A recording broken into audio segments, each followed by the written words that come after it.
আপুনি যিকোনো এটা ব্যৱসায় আৰম্ভণি কৰাৰ আগতে এই কথাটো সদায় মনত ৰাখিব।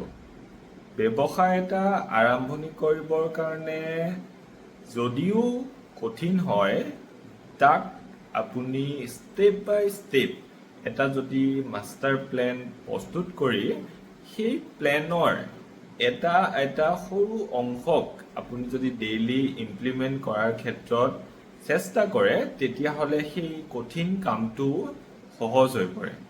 গতিকে আপুনি যেতিয়া নিজৰ ব্যৱসায়টো আৰম্ভণি কৰিব, তো একেদিনাই আপুনি অধিক উপাৰ্জন হ'ব, একেদিনাই এটা ভাল কোৱালিটিৰ প্ৰডাক্ট ৰেডি হ'ব, এই ধৰণৰ মানসিকতাক বাদ দি আপুনি আপোনাৰ প্ৰডাক্টটোক ভাল কৰি আপুনি আপোনাৰ মাৰ্কেটখন দখল কৰাৰ ক্ষেত্ৰত পৰিকল্পনা কৰাটোহে বেছি প্ৰয়োজন।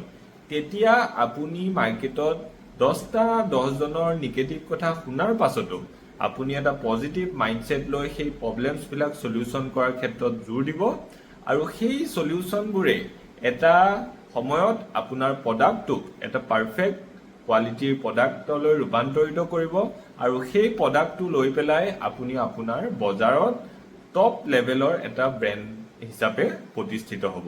তো আশা কৰিছোঁ আপুনি প্ৰথম দিনাই পাৰফেক্ট হোৱাৰ সলনি ভুলবোৰক শুধৰণি কৰাৰ মানসিকতা লৈ ব্যৱসায় আৰম্ভণি কৰিব। সেয়া যিকোনো ব্যৱসায় হ'ব পাৰে।